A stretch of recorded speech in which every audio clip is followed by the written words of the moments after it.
Please be seated. You know,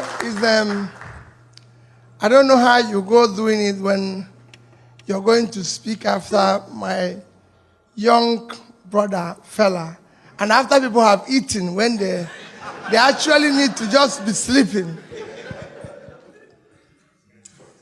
Mine, I think I was giving up to 30 minutes. That's very good. I'll speak past fella because I'm a senior. For me, let me start by most sincerely thanking the organizers of this event and thanking all of you who have sacrificed to be here. That means, I know we're talking about investment. When I was invited to this event, I don't know the people, I've never met them, I've not met Ken, I've not met anybody. And I recall my wife asking me, Peter, must you go to everywhere they invite you? And I said, they are Nigerians. Maybe if I go there, maybe you convert one. Because what we need now is to convert people. Coincidentally, I was invited for a speaking engagement at Yale University, which I did on Thursday, on issue of Africa. And it came at the right time because we have just been nicknamed the shithole. That is a statement that I feel all of us here feel bad about. That all Africa has been so used in that degrading manner. We have been reduced to that and everything. But as a philosopher, I always tell people, whenever people talk to me in a manner that I feel bad, I go into myself and reassess and re-examine myself. Unexamined life is not worth living. Why will anybody prefer people from Norway against people from Africa? That is the question. Because it said, why don't we have people from Norway than Africa?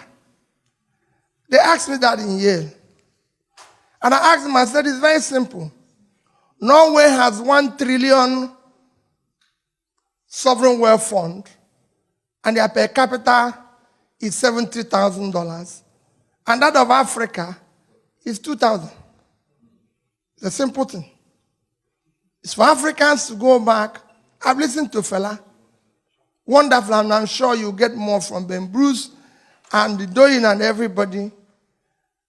But it's what question I ask myself, and you see our country today, the way it is and everything, everybody's saying how we're going to change it. Let's ask ourselves, how did we get here? That is the question. How did we arrive at this junction where we're now being talked about in this manner? We now have agitations. Boko Haram, herdsmen, all sorts of agitations from everywhere, whether it's in the east, in the west, everywhere. And I can tell you it's going to worsen. This is what you have when you have, it is cumulative effect of leadership failure over the years. And it's not going to stop because you have millions of your people. I was just talking to somebody this morning, and I said, listen, people are protesting in Iran. They're not protesting in Nigeria. But people don't know that the protests will come. If Iranians can protest, Iran has a GDP of 400 billion. With 79 million people, their per capita is 6,050 naira, $50. And they're protesting. Nigeria per capita is 2,000. So the person with 6,000 is protesting. We're not. Iran generates 74,000 megawatts of electricity. We generate 4. And they're protesting. Iran has the unemployment of 11% and youth unemployment of 25%. We have unemployment of 19.8 and youth unemployment of 61%. So those youths will protest one day. Those of us who happen to be lucky to live in Ikoyi and Victoria Land. I said to them every day, if we don't look for food for those who live in Ajegunle, one day we will not be living. So my people, what you need to do is, I believe that you must invest in Nigeria. You must bring your investment. What else can you do? But above all, Fela's last request is most critical. We must change the managers of Nigeria. And somebody asks, how about your life? You ask that question. You know why you ask that question? Nigeria has become a case of where lunatics took over the asylum. And we know what lunatics do when you want to take anything back from them. They create a thing as if there's a war.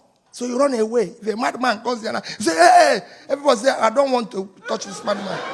That's what they're doing. We need to take it back. We need to become as mad as they are and take it back. They can manage it. You have a critical problem. The managers of your country, I'm not talking about president or governor, anybody. Fella hit it. The lower people, none of you knows who is in your local government. Every local government in Nigeria receives 100 million naira every month. Go and look for their chairman, they are nowhere to be found. And the same thing goes with your state. You have a situation today where people are owing salary for 7 months and they're celebrating their birthday. How can you say a thing like that? How can you be celebrating when you've ruined people's life? People are dying and you're celebrating and people are watching it on TV. It's a crisis. And the only people that can stop that crisis is you. They can't stop it. Telling people in lunch that when I found it amazing that even people in America are part of the problem. As governor, I come here, you know what people tell me? This man bought this house, this man bought this house. Where are you going to buy your own? Why will I buy a house in America? I don't live in America. I have nothing to do with America. It only cost me $200 to come here and go. Why will I buy a house? Americans should live in America. I'm a Nigerian. I live in Onitsha. That is where I should live. I go to South Africa. I go to everywhere. I say, buy a house in South Africa. How many South Africans have bought a house in Nigeria? How many Americans have bought a house in Nigeria? So why would Nigerians come here? You live here. Yes, you can own a house here. But not people. I come here as governor and Nigerians will tell you, oh, let's bring somebody and have a party. Why would I leave Nigeria to come and do party here? No way. I should come here as a beggar for you to give me something to take home, not to come and celebrate here. I have people who need food in the country. And Nigerians are celebrating here. And you go there and be calling them His Excellency, when you should push them to go back and do their work at home. So start telling them, if your governor comes here or local government chairman, do not be part of celebrating him. Tell him to go home and fix what he's supposed to do. Don't encourage him to waste the resources. He didn't come with his money. He came with your money. We're asking you to bring back your own. What we need to do is to manage that which is there effectively. Your country, to tell you how bad your country has gone. In 1980, Nigeria as a country had a foreign reserve of $10.5 billion. 10.5. China is 10. South Korea that somebody mentioned here is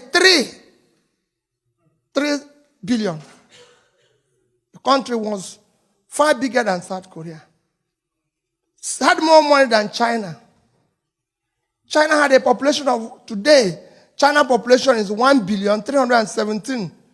Nigeria is only 186 million. But what is happening? Today, China has in savings 3 trillion and we have 30.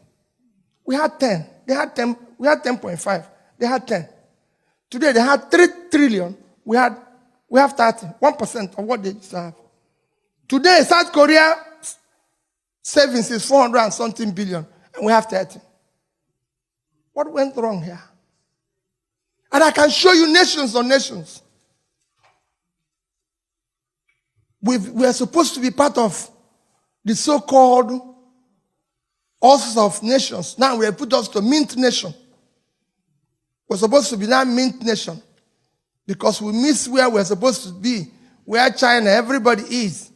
They said we are not part of BRICS nation. They put South Africa instead. Why did they put South Africa? I've asked that question. You don't have the infrastructure. You don't have what it takes. But look at the BRIC nations that we've been put into. If you look at the 4 BRIC nations, it's Mexico, Indonesia, Nigeria, and Turkey. Look at our GDPs. Ours is not even half of the list. The GDP of Mexico, which is not there, that they call anything, is 1.3 trillion. Mexico has today savings. Their reserve is about 170. Of course, you can go there. Both inflation, unemployment, everything is under 10%. Their market capitalization is over 400 billion. Indonesia, which has more population than us, a population of 250, has 1 trillion GDP. Have $110 billion in reserve. And of course, can go, their market is over 400. Market capitalization of their stock market is over 400. Turkey, which is smallest among them, 80 million people, has 895 billion GDP. Their reserve is over 100 billion. Nigerian GDP is 400 billion. And on top of it, our government have the most wasteful people in charge in the world. We're in a state of Florida. This state has a GDP of $793 billion. That is twice the GDP of Nigeria. Your richest state in America is California, with a GDP of 2.6 trillion, 6 times Nigerian GDP. With a per capita of 50,000, Nigeria is 2. Can governor of California drive 5 vehicles at a time? No, I'm asking you people a question. So we need to fix it. Can governor of California use 5 vehicles at a time? No. In your place, they use 30 and call it convoy. If it's not madness, tell me what it is. Or you think madness is when somebody doesn't have a cloth? No, there's difference from madness. That's what we need to fix first. So I want you to be part of that change agent fella is saying. Let people have souls and care for their people. That is what we need in our country. We need people who can think. How did China change? What happened to China? How did they change? Even just in the year 2000, China had been able to build from year 2000 to move from, go and check their GDP in the year 2000 was just 1 trillion. Today it's 12. Where is our own still 400? Why are we not investing in the right thing? Today everybody knows, everybody is investing in education and all that. We're not investing. People are telling why the problems we have solved in Nigeria. How can it solve? 60% of the people, children out of school live in sub-Saharan Africa. 10 million live in Nigeria. Yes. You can go and check your records. I saw somebody the other day. A particular state in Nigeria, Zamfara. Let me just call it. In the last year, NECO had only 110 students. Only 24 passed. A state of 5 million people. They are all commissioners now. 24. When another state has almost 200,000 for the same exam, it won't work. It's Nigeria. Every part of Nigeria is important to us. We have to ask that question. Why? What is happening? So when people, we're not Nigerians staying here, your investment is critical, but what is more critical? That you become part of the change agent. On top of this type of situation, you still have people like me who are elected. Only in Nigeria, you elect people. People ask me now while we're eating lunch, what is the problem? I said, the problem is the people. So only in Nigeria that you elect people. They don't have car, they don't have anything. 6 months, they build a house, buy 20 cars, and call it for Thanksgiving, and people will go there. And they will be praying in the church, telling God to bless them. And the bishop will preach that wherever they got the money, should give them more when they have to call police. Because they know where the money came from. Everybody knows where the money came from. But they are still celebrating it. He comes to America and buy a house, and they said, if you see his house, and it's in choice areas. When he's in Washington, they tell you this place, this man owns the house here. In New York, this man owns the house here. With whose money? Let him show you his business. His daytime job. That earn that money. In which is, if Shobanjo, who is doing of advertisement, wants to buy a house in the best area of the world, let him go and buy it. But for God's sake, why would Peter Obi come and buy the choice area in Washington when he didn't own it before? A governor built a house that is unbelievable, and they asked, he said, I used to have the money. Why didn't you build it before? Hey, wait a minute. What are you telling us? And you're owing us salary. Even if you had the money before, you would have kept quiet. The rascality must stop. That's what we need to do first. Let's deal with this rascality first. It's when we stop this rascality that we can now... There's opportunities in Nigeria, my dear people. As for investment, I know you're worried about the country. You're worried about this. Let me tell you, the opportunity you have in Nigeria when it comes to investment is not anywhere in the world. It's not anywhere in the world. I'm sorry you live in America. The reason why I'm saying this is that if we have good managers, even when people talk about borrowing, like our friend has said, there's nothing wrong in borrowing. You live in an 18 trillion economy, isn't it? America is 18 trillion GDP. But they're owing 21 trillion. Simple. Even China that I mentioned is owing 5 trillion. The entire debt of Africa is under 200 billion, which means Africa can borrow more. But who is going to manage this new money we are going to borrow? Is it the same character that is there now? No.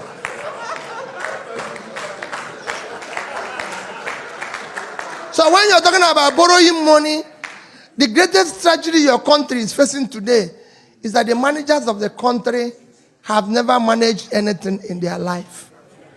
If a man has not created wealth or managed anything, he cannot manage public one. You suddenly find somebody who has never seen 1 billion and then throw him and say he's the governor to manage 12. Go and check it all over the world. All lottery winners went bankrupt. If you give it to fella, you manage it. That's why he's who he is. He's telling you everything he told you here is correct. These countries are run today like business. They are managed by people who have managed something. Any manager, people say, oh, Peter, when you went there, what happened? This, that. No, there was no difference. I had a business that I was running. So I know profit and loss. So when I went there, for me, it was a profit and loss. How much do we get? How much are we going to lose? Why should Governor of Anambra State have a lodge in Abuja? For God's sake. This man doesn't live in Abuja. Why would I have a lodge in Abuja? My predecessor bought it for 800 million. We furnished with 200 million, 1 billion, and we are spending about over 10 million every month to keep this house going. I said, no. What are we doing? It's too expensive. I don't live in Abuja. I'm governor of Anambra. I have nothing to do with the lodge in Abuja. We have to shut it down. It doesn't work. And they say we have to use it. We have 15 vehicles. 15 in Abuja. 15 vehicles. So 15 drivers. Doing what? Say, listen, we're not governor of Anambra State. And I have 15 drivers in Abuja. How can this be? And people give us every schools that we need it. We even have a lodge in Lagos. Tell me, what type of rascality is this? I said, no, it cannot happen. We have to shut all these things down. We don't need it. Because it doesn't make sense. If you go today, we have given it to United Nations. That's where United Nations is, since they bombed their place. A year after I became, I said, no. Imagine the amount of money it saves us every year. I can go on and on. Because we had 30 vehicles, we had a fuel dump. Almost a filling station. For what? Why are you going to have all these costs? You come, if I tell you people the cost of governance in Nigeria, you won't be talking about investment here. Is wickedness of the highest order. And people do it. I was just talking to a lady this one. I said, on top of it, they add office of first lady. What a confusion is that? Do you have office of first lady in Florida? So why is it in Nigeria? This is a $793 billion economy in Florida. I just shown you that one state is 6 times Nigerian GDP. The governor of California does not have office of first lady. It's the wife who should be at home and look after him. Why create additional confusion by creating another office with another convoy? Another set of convoy, if you pass their own service, it's longer than their husbands.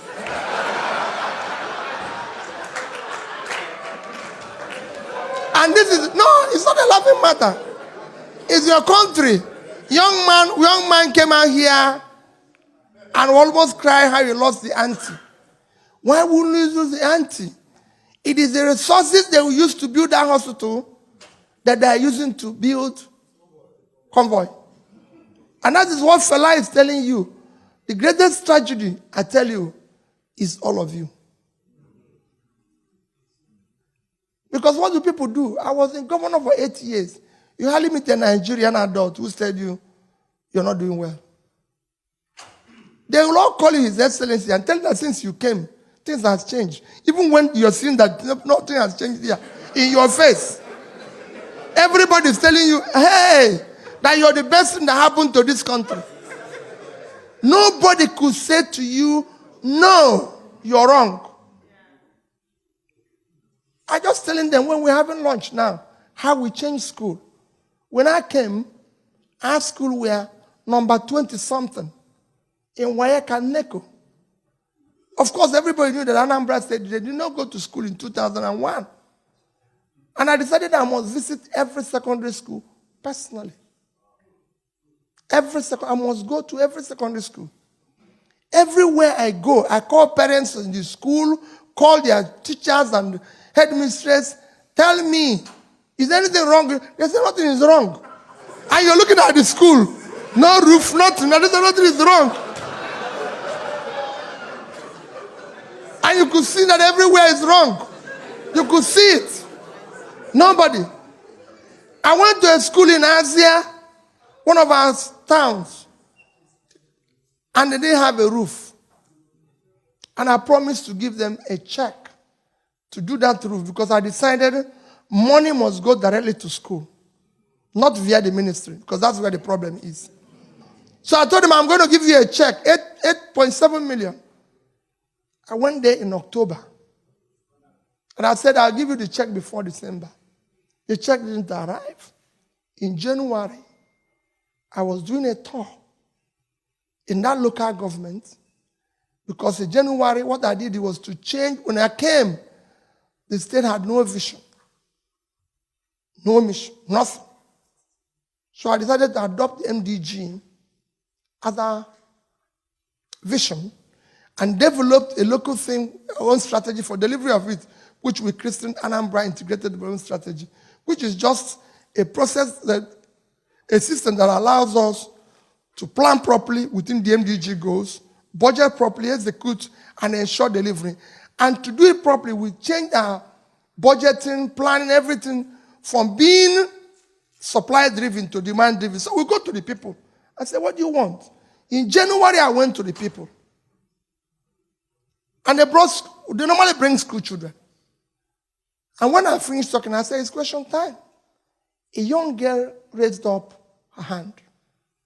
And I said, my daughter, probably about 11 years or 12. Let me start with you. This young, tiny girl, I gave her a microphone, and I said, Governor, why do you make promise you don't keep? The whole hall went wild. Her principal ran from where she was. Her principal ran from where she was, held her in the mouth. And I said, Principal, leave this girl. Because of how everybody shouted, the girl started shivering and started like crying. She's done the wrong thing. So I held her, said, my daughter, what is it? She narrated the story. I was wrong. I didn't do what I said. And I turned to the commissioner. I said, Commissioner, where is the check? Commissioner said, we must give this girl this check before we leave here. So go and bring it. The commissioner brought the check. I apologized before everybody. And I gave this girl this check. The principal and the teachers that were shouting at her ran back, carried the girl in their head, and ran out of the hall. But they couldn't tell me that story. Yeah, I want you to understand why I changed from what Fela said this morning. After that experience, I decided we have to do one thing. That's what Fela told you. I decided that every secondary school, their senior prefect must have my phone number and they must have a phone. And they must reach me directly. That's how I collected the phone number of all the secondary school senior prefects. I still have them to today. You can see SP, all of them, from A to Z. And guess what? You could see how they want change. Every day, there's no day I don't receive texts from 2, 3, 4 of them telling me we have no English teacher. We have no mathematics teacher. Our roof is leaking. This is this. They will send you the same test. You call their principal and said, what is happening at school? You say, no problem.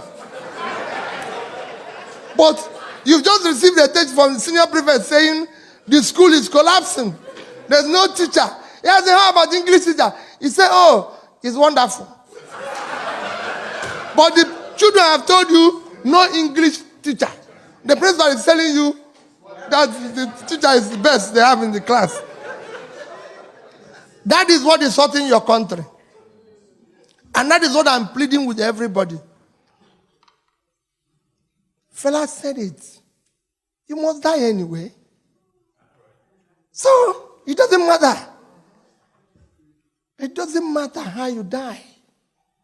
It is actually better you die doing something noble than doing than dying a cowardice. We need to tell them no. We need to. It is time. Go to little countries and see how efficient their airport, everything works. Little things. It cannot work in Nigeria. The reason why it's not working is because you have chosen, you don't want to die. It is time for us to die. If you don't want to die in Nigeria, hold them when they come here.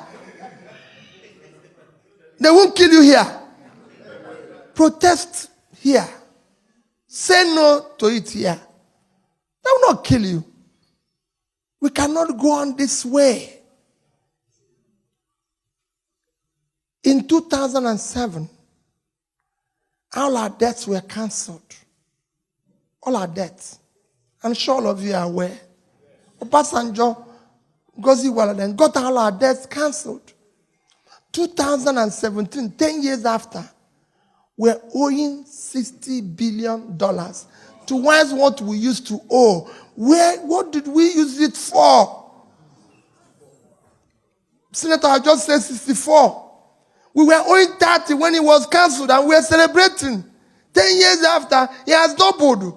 What was it used for? That is the question. Every state today is owing a debt that the next governor cannot. And I said to people, I have been governor for 8 years. We didn't borrow one kobo from anybody. I can say any Anambra person here can testify to, we have the best road network of any state in Nigeria. Our schools were the best. Dr. Liu had just told you about Nwilo. I don't know Nwilo from Adam. I knew him when I became a governor. He told me he's a heart specialist. That he can do heart operation with this. I said, why don't you come and do it in Anambra State? He told me there's no hospital where he can do it. I said, you know what you're going to do? Give me the cost of all the equipments you need to do it. And I went to a mission hospital. By the time we calculated, everything came to almost $1 billion. I wrote the check and gave the mission. I said, listen, set it up. He's there, he's working. They haven't operated on me, but they're saving other people's lives. Why will I use that money? Why will I take that money to come and buy a house in Atlanta? Do I live in Atlanta? No. If I come to Atlanta, I pay for a hotel and go. This hotel room cannot cost more than $200 a night. I won't even pay if it's more, because I only want to sleep. And people come here and pay for $2,000 to sleep. If anybody takes $2,000 from me, I will be awake, thinking they're stealing my money. Why will I sleep?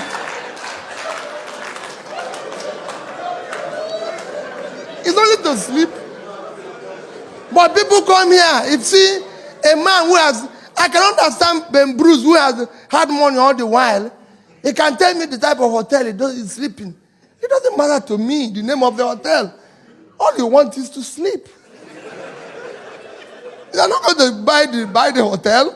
You're not the owner of the hotel. So don't tell me you're staying in Ward of Australia, you're staying in this. A hotel is a hotel. You only want to sleep and wake up in the morning. And people do it with other people's money, not with their own money. You cannot. And that is the waste you see in our place. Nigerians people are using government money to travel first class. Who said if you stay on the other side of the plane, you won't get there? I've been flying all over the world. I don't need to. If I go to the airport, they upgrade me. Good luck. If they don't, you say where you, because you're using public money. Today, our people charter plane to Abuja. Do you know to charter plane from Enugu, for example, to Abuja is $15,000. It costs you 20,000 in a piece.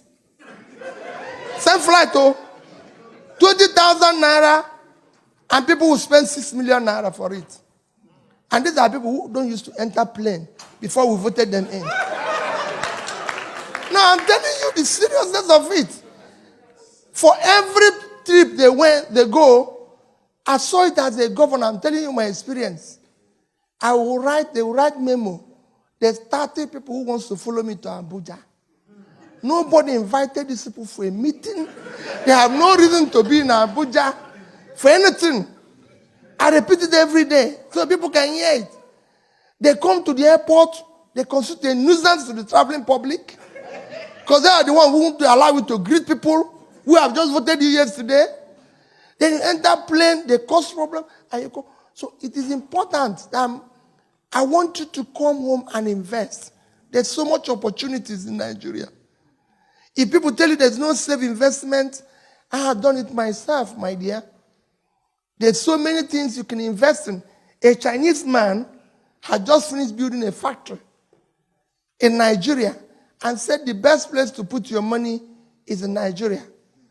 IBM Bev, the biggest brewery in the world, the best facility they've done all over the world is the facility they built in Onitsha. It was supposed to return in 6 years.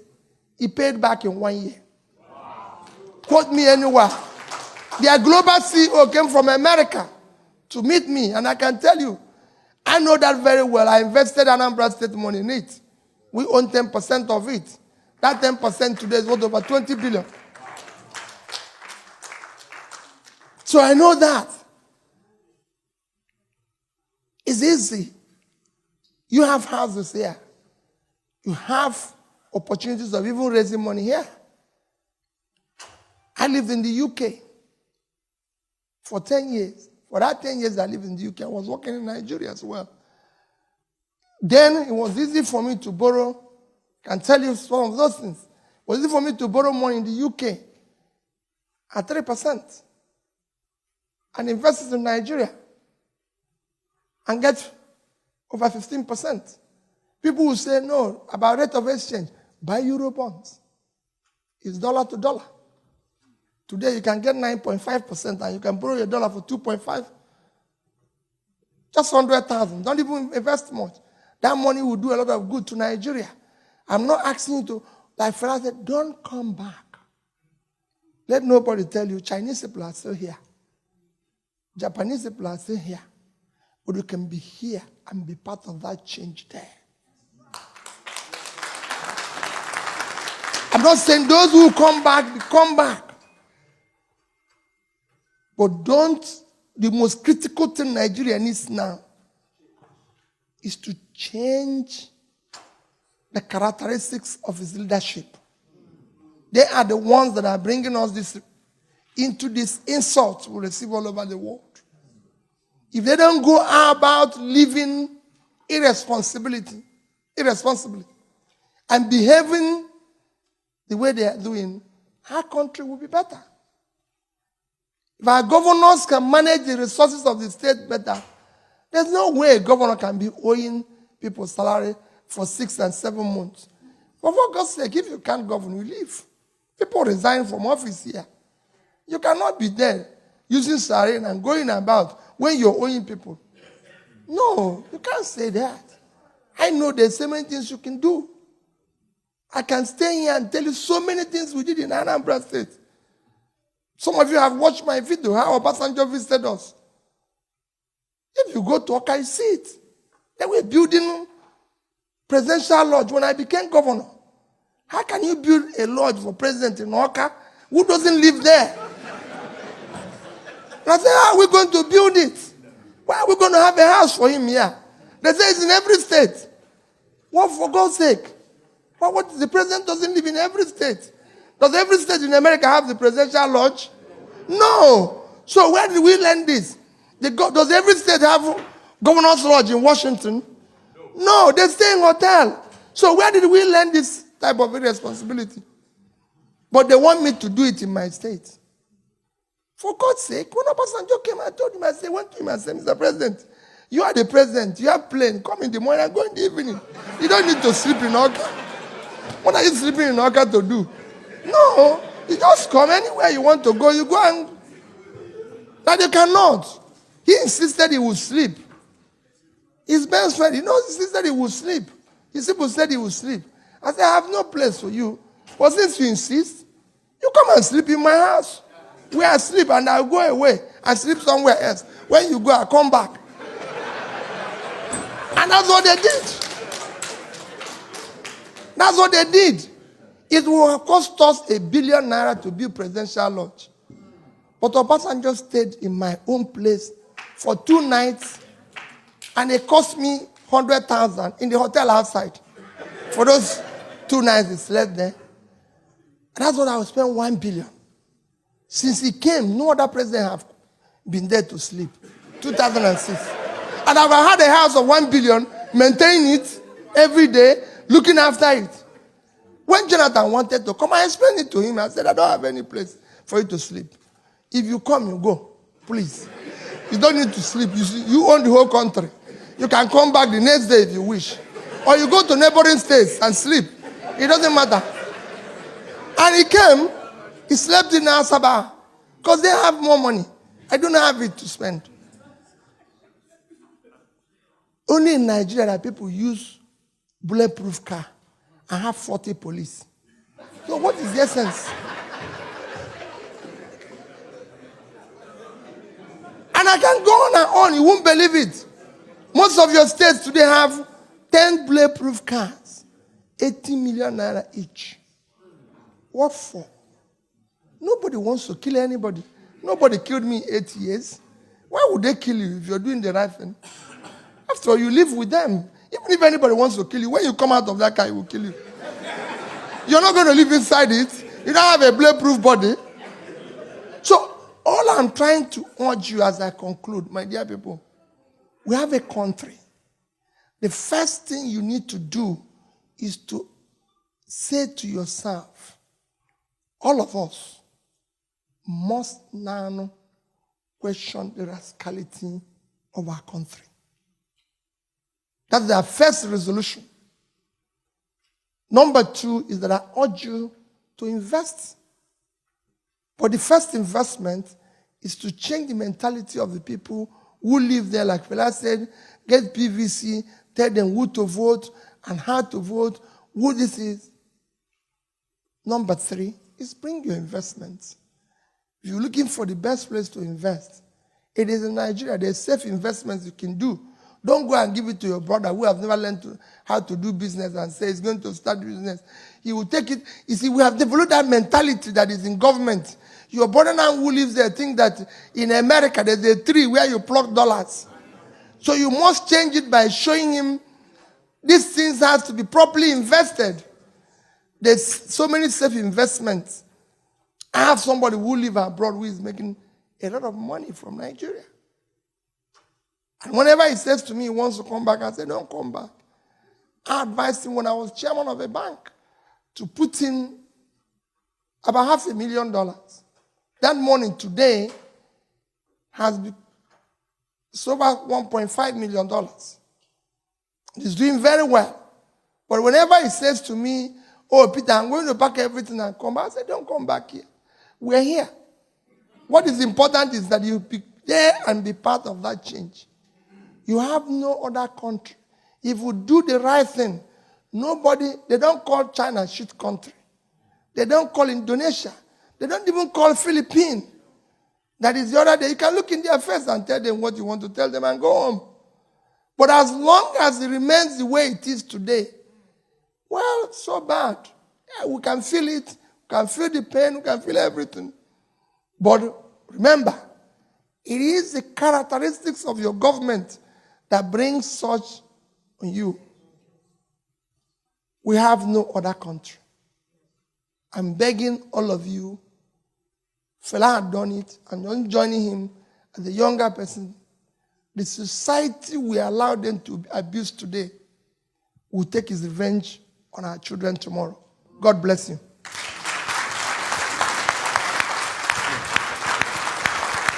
Come on, you can do better than that. Come on. Hold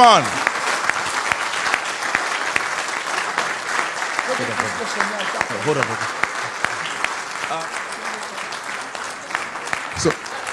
So we truly appreciate him, and we'd like to present this on behalf of the NABF to Governor Peter Obi, appreciating him for this notable effort. Thank you so much. Thank you so much.